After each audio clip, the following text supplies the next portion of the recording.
Hi there, I'm Vincent Boss and I provide dating and self-improvement advice.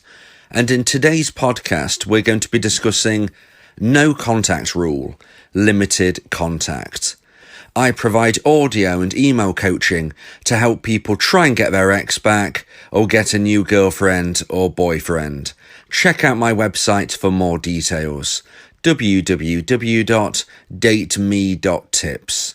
Please check your spam and junk folders if you are expecting an email from me. So now let's get back into today's podcast. And today we are discussing no contact rule, limited contact. So if you've been dumped and you want to try to get your ex back, most people that you will find online will suggest that you implement the no contact rule. I also agree with this principle, although I must suggest that you use my version of the no contact rule. There are many different versions of a no contact rule that you can find online, and I believe that my version will give you the best possible chance of trying to get your ex back if you have been dumped. So I suggest that you subscribe to my channel, make sure you ring that bell for notifications, and check out the many podcasts that I've done on the subject of my version of the no contact rule. So I'm not going to be going in depth on my version of the no contact rule right now in today's podcast, because as you could tell by the title, we are actually going to be discussing limited contact, which is a slight variant of my version of the no contact rule. And this is to be implemented when a full no contact isn't possible. So there are a few different reasons as for why this might be the case, but we're going to be focusing on the two main ones today. And that is that you have children with your former partner or that you work together.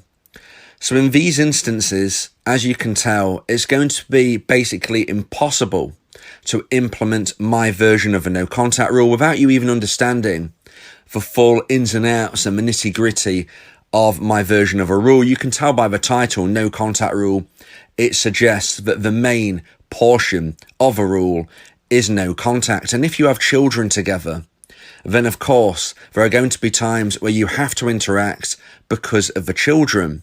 If you work together, then of course you can tell that you will not be able to avoid each other when you're at the workplace. Otherwise, you won't be able to be doing your job properly. So if you have children together, it's very important to make sure that you are the best parent you can be to your child. And that doesn't just mean when you are with the child, but it also means in the way that you respect your former partner, the now dumper, with you being the dumpee. Because you've got to understand that it is not the child's fault that all of this has taken place. You must understand that the child will feel like they are in the middle of this.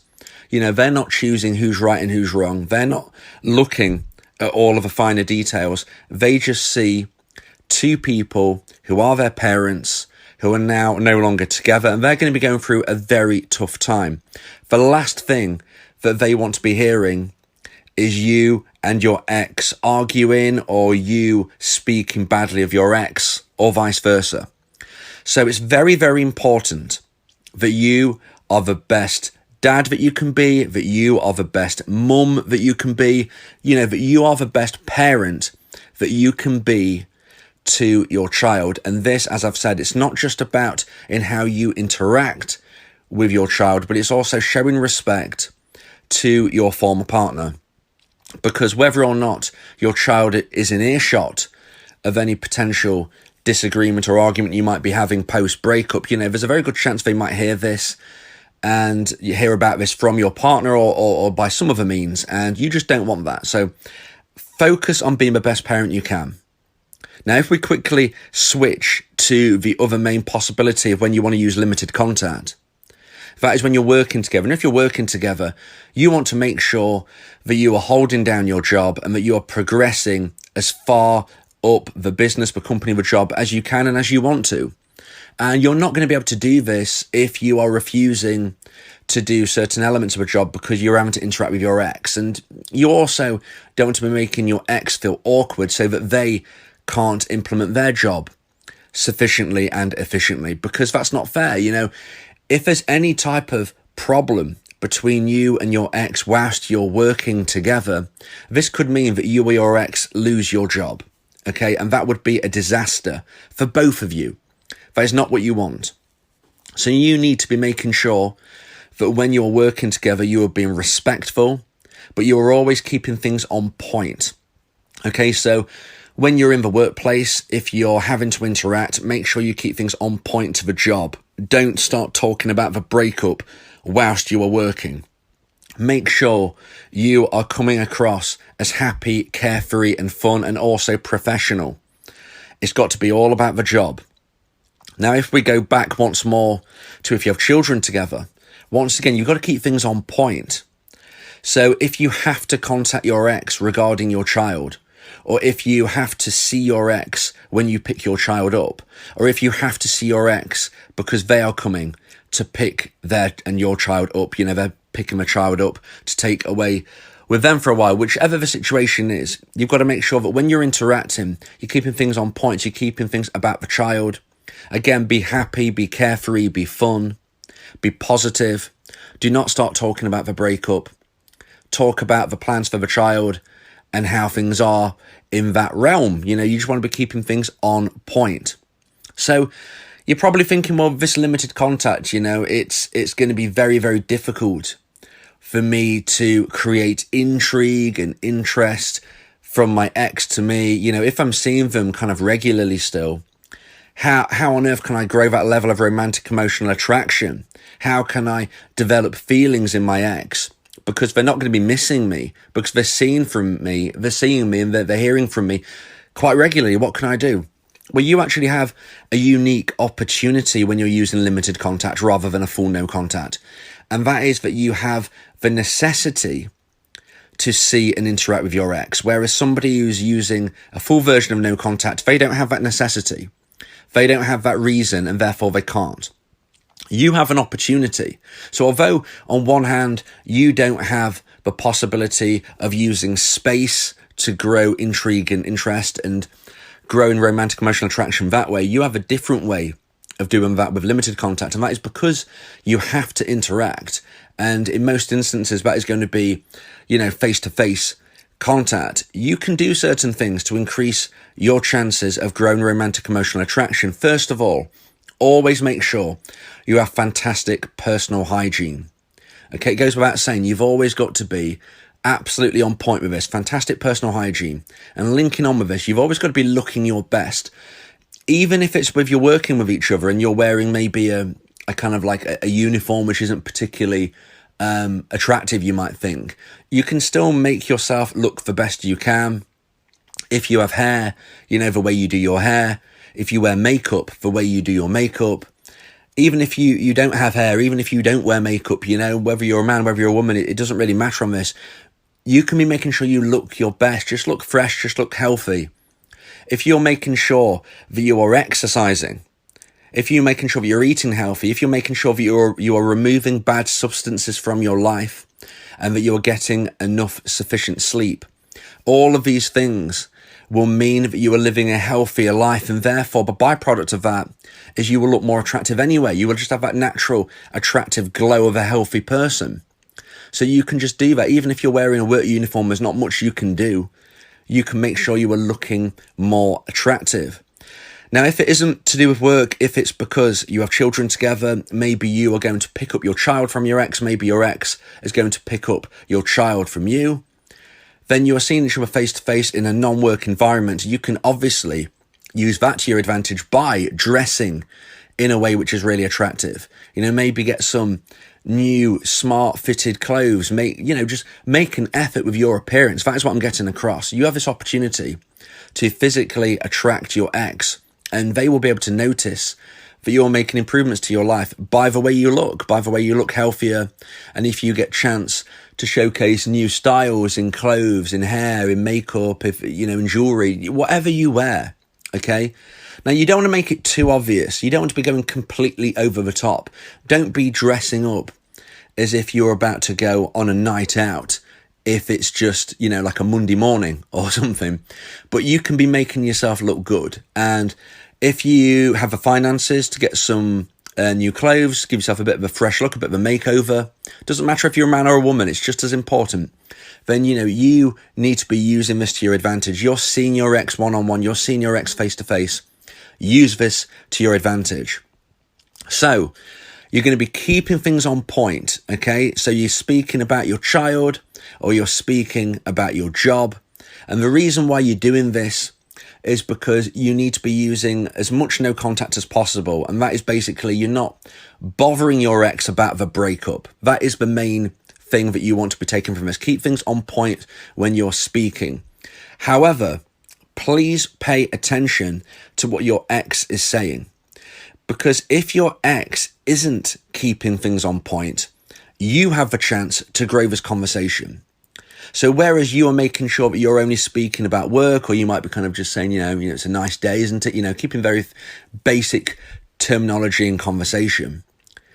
If your ex starts to take the conversation in a different direction, you can grow this. So if you are dropping your kid off back at your ex, if you are speaking to your ex whilst you're working with each other and you're keeping things on point, and then all of a sudden they say, oh, so do you have any nice plans for the weekend? Okay, you can grow this conversation, answer that question, and then make sure you ask them one back, develop the conversation. Now, you want to be making sure that you are coming across as somebody who is pushing forward with their life. So the best way to do this is to legitimately do it. You don't really want to be having to lie. You really want to be having plans. So make sure you are starting to fill your schedule, but just be aware that if they ask something like this and you have got something to say, you'll be sounding even more interesting. So you want to be speaking to them in a way which intrigues them. So they say, oh, have you got any nice plans for the weekend? Oh, yeah, I have. I'm going to be going out for the day. Okay, and say it like that. And then that gives them the opportunity, if they want, say, all right, well, where are you going out for the day? Grow the conversation. And then because they've asked you a question off point, you can ask them one off point. Maybe you just fire the same question back.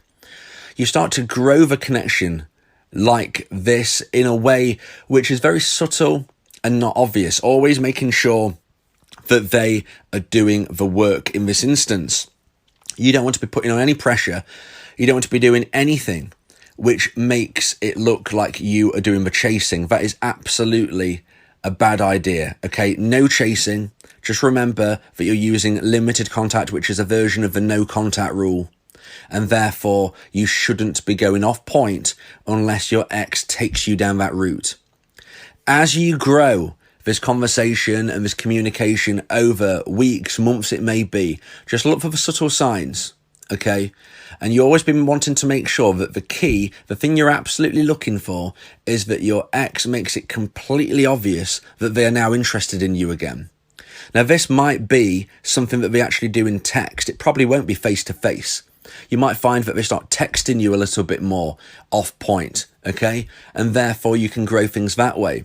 If you were really feeling that your ex is finding you very interesting and intriguing and really showing you a lot of attraction, at the right moment, you can ask if they would like to meet up sometime, and it's not going to be to do with work or to do with your child, in a date-related scenario. You wouldn't want to call it a date per se. You might want to just say something along the lines of, I'm just wondering, if you're free in a couple of weekends, would you like to go out and do something?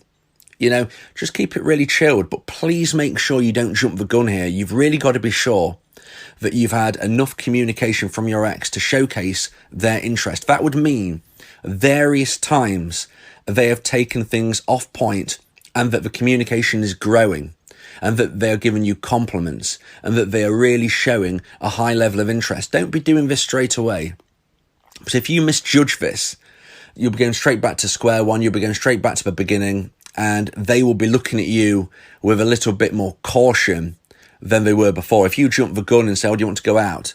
Then they'll be thinking, oh gosh, they've misjudged me just wishing them a nice weekend. And, I'm going to be very, very careful in the future in how I speak with them. And you'll have to start all over. So please be careful. But that is what you want to be doing. You want to be watching out for these subtle changes in communication style. So just to go over the points again, make sure that you always keep things on point and on topic. Make sure you have fantastic personal hygiene. Make sure you give yourself a fresh, newly attractive look. living a healthy life to really enforce that. And then as you move forward, watch out for your ex trying to take things off point. And after your ex has done this a number of times, with you growing the communication from these moments, you can then feel when it's sufficient, when there's enough been put in from your ex, you can then offer a suggestion of whether they would like to meet up sometime. So if you feel that this podcast has helped you, then please consider buying me a coffee. The link to do so is in the description. Yeah, if you miss your ex, we can help with that. Help you get him back, or we can help find you someone else. Yeah, Vincent Bow, the relationship coach, giving you some insight, bringing you a new approach. DateMe.tips, go and check the site, giving you advice, helping with your love life. Get your ex back, or move to the next. Ain't no sweat, you know Vincent Bow got you. Finding love ain't no problem. Yeah, DateMe.tips, check it out now.